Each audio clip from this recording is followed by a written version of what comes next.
আরনার তেলে ভাজা খাবার মাত্র 1 কাপ সুজি দিয়ে ইফতারের জন্য এভাবে করে তৈরি করে নিতে পারেন। এটা কিন্তু অনেক বেশি মজাদার হয়ে যাবে ঠিক এরকমভাবে তৈরি করে নিলে, এবং অনেক বেশি স্বাস্থ্যকর।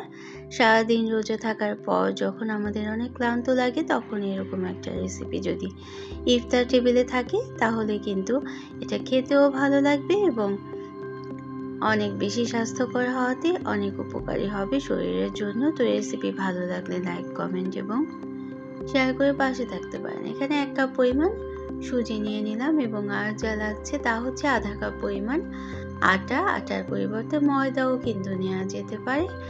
এখানে গাজর কুচি নিয়ে নিলাম এবং একটু বেশি করেই ধনে পাতা কুচি এবং কাঁচামরিচ কুচি নিয়ে নিলাম, আর পেঁয়াজ কুচি নিয়েছি। পেঁয়াজটা কিন্তু খুব মিহি করে কুচি করে নিতে হবে। তো এটা মোটা দানার সুজি ছিল, এজন্য একটা মিক্সার জারে করে আরও মিহি করে গুঁড়ো করে নিলাম। এখন এর সাথে যেসব উপকরণ মিশাবো তা হচ্ছে 1 চা চামচের সামান্য পরিমাণ কম লবণ দিয়ে দিলাম এবং চাট মশলা দিয়ে দিয়েছি 1 চা চামচ পরিমাণ। আর যেসব উপকরণ ছিল গাজর কুচি, ধনেপাতা কুচি এবং পেঁয়াজ কুচিটাও একসাথে মিশিয়ে দিয়ে দিলাম। এখন পানি দিয়ে একটা মিক্সার তৈরি করে নিতে হবে। এখানে আমি আধা কাপ পরিমাণ আটা প্রথম পর্যায়ে দিয়ে দিয়েছি, তবে কনসিস্টেন্সিটা দেখে আটার পরিমাণ আমি পরে আরও 1 টেবিল চামচ বাড়িয়ে দিয়েছিলাম। এখানে 1 কাপ পানি দিয়ে আমি অল্প অল্প করে পানি দিয়ে এই ব্যাটারটা বা মিক্সারটা তৈরি করে নেব। প্রথমে কিন্তু আমি অল্প অল্প করে পানি দিয়েছি এবং একটা হ্যান্ড হুইস্কের সাহায্যে খুবই ভালোভাবে মিশিয়ে নিতে হবে সবজির সাথে এবং সুজির সাথে আর আটার সাথে। খুব ভালোভাবে যখন মিশিয়ে নেওয়া যাবে তখনই কিন্তু এই রেসিপিটা ভালোভাবে তৈরি করা যাবে। অর্থাৎ অনেকেরই দেখা যায় যে এটা তৈরি করতে গেলে ভেঙে যেতে পারে। যখন তাওয়াতে দেওয়া হয় তখন কিন্তু অনেক সময় ভেঙে যায়, তবে ব্যাটারটা ঠিকভাবে তৈরি করে নিলে এই সমস্যাটা হয় না। তো দেখলেন তো, এখানে আমি মৌরি দিয়েছি আধা চা চামচ পরিমাণ এবং 1 চা চামচ পরিমাণ সাদা তিলও দিয়ে দিলাম। রোজা থাকলে সারাদিনের ক্লান্তি দূর হয়ে যাবে। এরকম একটা রেসিপি, স্বাস্থ্যকর রেসিপি যদি থাকে, এটা কিন্তু যে কোনো কাবাব দিয়ে, চিকেন দিয়ে অথবা হালিম দিয়ে খেতে অনেক বেশি মজাদার লাগবে। এজন্য এভাবে করে তৈরি করে নিতে পারেন। এখন আমি ভালোভাবে মিক্সার করে রেস্টে রেখেছিলাম 10 মিনিটের মতো। যেহেতু সুজি দিয়ে তৈরি করেছি, সুজির ব্যাটার কিন্তু একটু কিছুক্ষণ রেস্টে রেখে দিলে ঘন হয়ে যায়, এজন্য আমি আরও আধা কাপের সামান্য পরিমাণ পানি কম দিয়ে দিলাম। এখন ঠিক এরকম না পাতলা না ঘন করেই এই ব্যাটারটা তৈরি করে নিতে হবে। তো এখানে আমি 1/4 চা চামচ পরিমাণ খাবার সোডা বা বেকিং সোডা দিয়ে দিয়েছিলাম। এটা কিন্তু অপশনাল, নাও দিতে পারেন।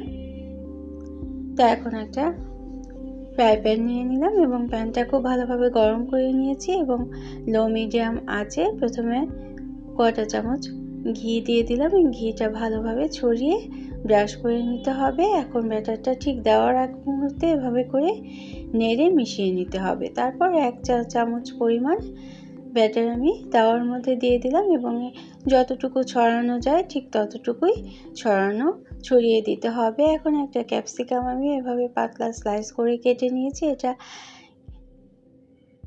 এই স্ন্যাক্সের সাথে এটা খেতে কিন্তু অনেক বেশি ভালো হয় এবং দেখতেও সুন্দর হয়। আর উপরে আমি সাদা তিল ছড়িয়ে দিলাম। সাদা তিলের পরিবর্তে যে কোনো বাদাম কুচি দেওয়া যেতে পারে। তো এখন আমরা ঢেকে রেখে দেব।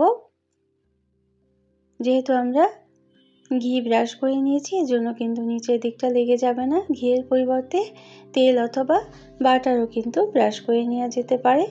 2 থেকে 3 মিনিট ঢেকে রাখার পর উপরের দিকটা যখন সাদা ভাবটা চলে যাবে তখন এভাবে করে একটা স্প্যাচুলা দিয়ে উল্টে দিতে হবে এবং অপর পিঠটাও ভালোভাবে সেঁকে নিতে হবে এবং আরও 1/4 চা চামচ পরিমাণ ঘি এই দিকেও আমি দিয়ে দিলাম।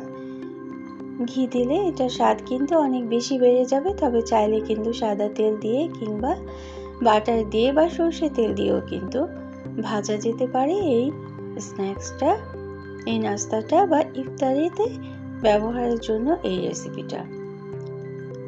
তো পরপর কয়েকটা এভাবে করে আমি তৈরি করে দেখিয়ে দিলাম। এটি কিন্তু খুবই কম সময়ে এবং সহজেই তৈরি করে নেওয়া যায়। ঘরে কিন্তু আমাদের সুজি থাকেই, এই ঘরে থাকা উপকরণ দিয়েই সহজে কিন্তু এটা খুবই তাড়াতাড়ি করে তৈরি করে নেওয়া যেতে পারে ইফতারের সময়।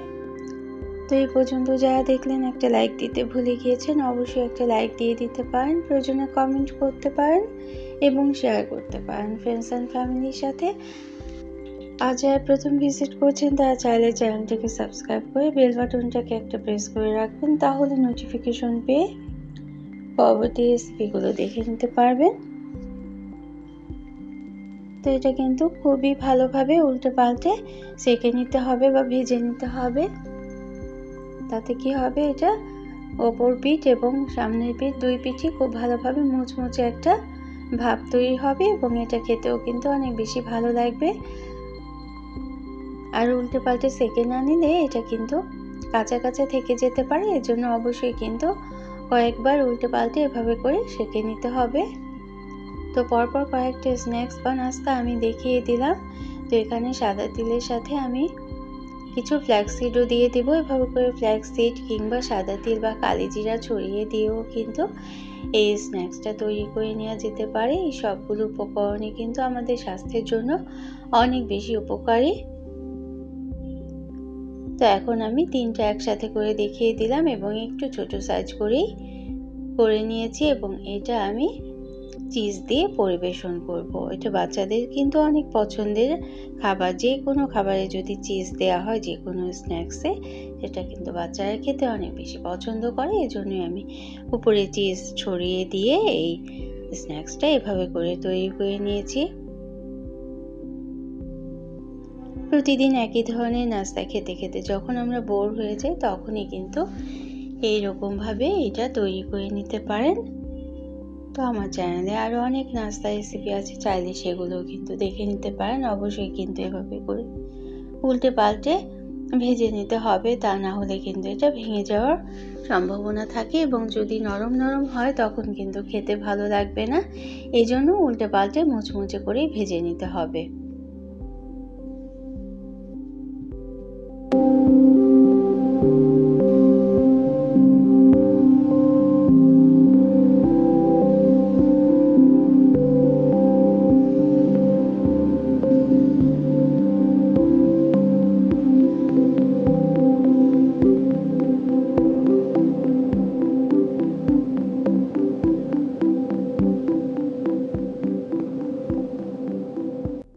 তো আমি পরিবেশন করে নিলাম, যে কোনো সসের সাথে খেতেও ভালো লাগবে। তো যারা এতক্ষণ সাথে থাকলেন সবার জন্য রইল অনেক অনেক ভালোবাসা, অনেক অনেক শুভকামনা।